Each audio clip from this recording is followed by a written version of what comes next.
Good afternoon and welcome to Pakistan Today News from our London studio. I'm Chris Taylor.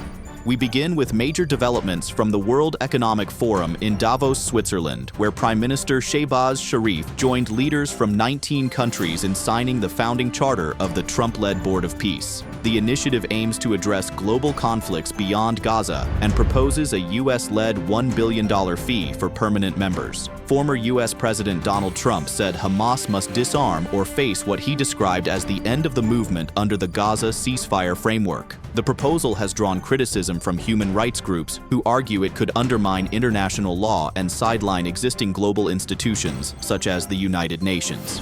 Meanwhile, under the related truce plan, the Rafah crossing is expected to reopen in both directions next week. Back home, Pakistan's government has defended its decision to join the Trump-led Board of Peace. Addressing the National Assembly, Parliamentary Affairs Minister Dr. Tariq Fazal Chaudhry said the move serves the interests of the Palestinian people and aligns with the priorities of the Muslim Ummah. He stated that Pakistan's participation supports ceasefire efforts and reconstruction in Gaza and called for unity within Parliament on the issue. However, opposition leaders including JUIF Chief Maulana Fazlur Rahman and senior PTI figures strongly criticized the decision, urging the government to withdraw and seek full parliamentary consultation. They warned that joining the board without consensus could damage Pakistan's foreign policy stance and its relations with the Muslim world. Prime Minister Shehbaz Sharif has now arrived in London after concluding his engagements at the World Economic Forum in Davos. He landed at Luton Airport, where he was received by senior Pakistani diplomats and party officials.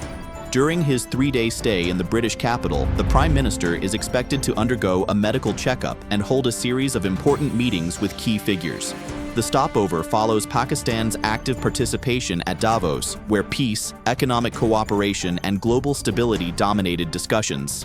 Turning to domestic politics, Planning Minister Ahsan Iqbal has dismissed reports suggesting the government plans to raise Pakistan's legal voting age from 18 to 25.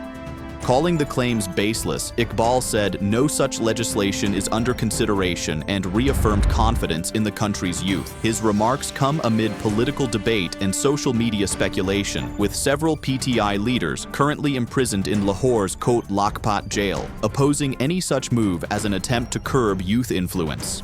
The minister described the reports as part of a disinformation campaign and confirmed that no related bill will be presented in the upcoming joint parliamentary session. Now to a tragic development in Karachi, where the death toll from the massive fire at Gul Plaza shopping mall has risen to 67.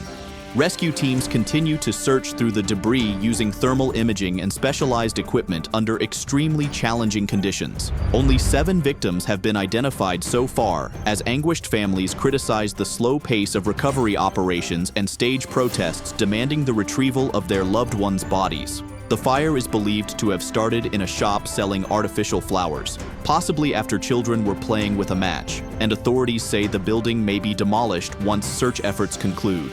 For more on this, we go live to our correspondent Clara Bennett in Karachi. Rescue workers here say the structure of Gul Plaza has made search operations exceptionally difficult, with thick smoke damage and unstable debris slowing progress. Families remain gathered outside the site, many expressing frustration and grief over the limited information being shared with them.